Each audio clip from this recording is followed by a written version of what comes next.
دور کی بات ہے کہ ایک مرتبہ کا واقعہ ہے کہ جب عمر بن عاص مصر کے گورنر تھے تو عمر بن عاص رضی اللہ تعالیٰ عنہ نے ایک تحبیبی قبیلے کا آدمی کو منافق کہہ دیا۔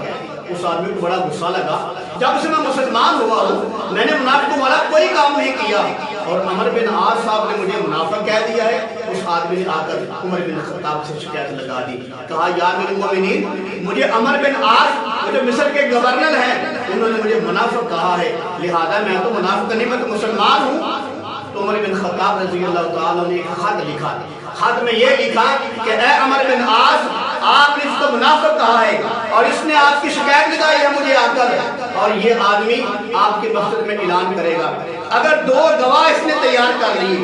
یہ اعلان کرے گا آپ کے مسجد میں آ کر، اگر 2 آدمیوں نے گواہی دے دی کہ واقعی آپ نے اس آدمی کو منافق کہا ہے تو آپ کو 40 کوڑے لگیں گے، آپ کو 40 کوڑے کھانے پڑیں گے۔ وہ آدمی جو تھا جو تحبیبی قبیلے کا آدمی تھا،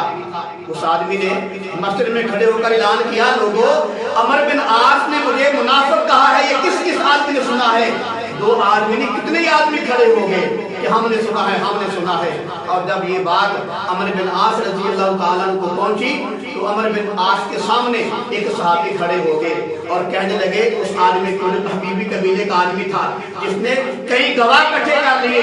اس آدمی کے سامنے ایک صحابی کھڑے ہو گئے، وہ کہنے لگے، بھائی کیا اب تم ہمارے امیر کو کوڑے مارو گے؟ اس نے کہا ہاں میں ماروں گا، انہوں نے مجھے منافق کہا ہے، میں جب سے اسلام قبول کیا ہے میں نے منافق والا کام نہیں کیا اور نہ میں منافق ہوا ہوں، انہوں نے مجھے منافق کیوں کہا ہے، لہذا میں کوڑے 40 ماروں گا، میرے گواہ پورے ہو گئے ہیں۔ تو حضرت صاحب نے کہا کہ ہم سے بھائی دیت لے لو، ہم سے تم پیسے لے لو، ہمارے امیر کو کوڑے 40 نہ لگاؤ۔ وہ آدمی کہتا حضرت صاحب یہ تھیلا لے لو،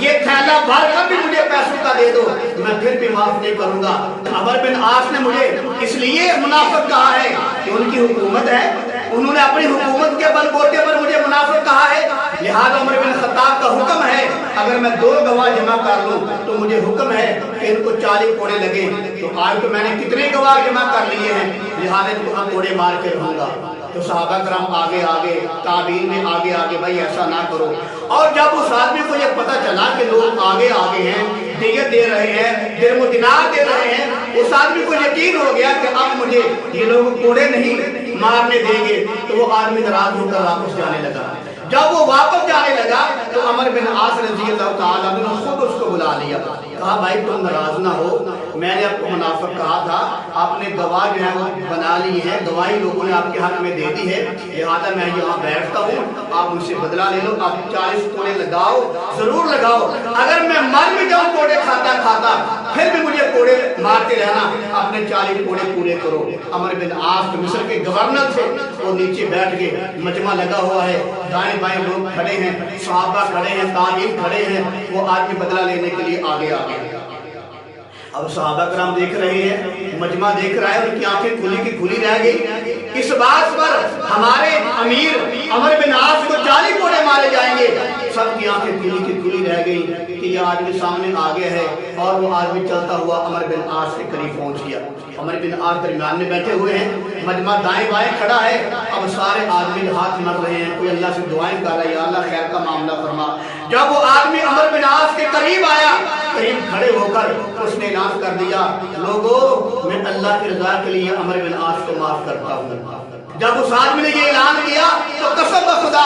مجمع میں جو جتنے بھی لوگ کھڑے تھے خوشی کے مارے سب کی آنکھوں سے آنسو نکلنے لگے۔ میرے عزیز بھائی یہ وہ لوگ تھے جو معاف کیا کرتے تھے اللہ کی رضا کے لیے، اور جب یہ لوگ مخلوق سے محبت کیا کرتے تھے تو اللہ بھی ان بندوں سے محبت کیا کرتا تھا، اور جب یہ لوگ اللہ کی رضا کے لیے ان کو معاف کر دیا کرتے تھے تو اللہ تعالیٰ بھی ان کو معاف کر دیا کرتا تھا۔ لہذا میرے عزیز بھائی میں نے کئی مرتبہ یہ بات عرض کی ہے، یہ لوگ اللہ کے رضا کے لیے معاف کیا کرتے تھے، یہ لوگ اللہ کے رضا کے لیے محبت کیا کرتے تھے، یہ لوگ اللہ کے رضا کے لیے پیار کیا کرتے تھے۔ جب اللہ کی رضا ہر کام میں تلاش کیا کرتے تھے پھر اللہ نے بھی راضی ہو کر کہہ دیا رضی اللہ عنہم ورضوا عنہ، اور میرے محمد کے غلاموں تم مجھ سے راضی ہو گئے میں تم سے راضی ہو گیا۔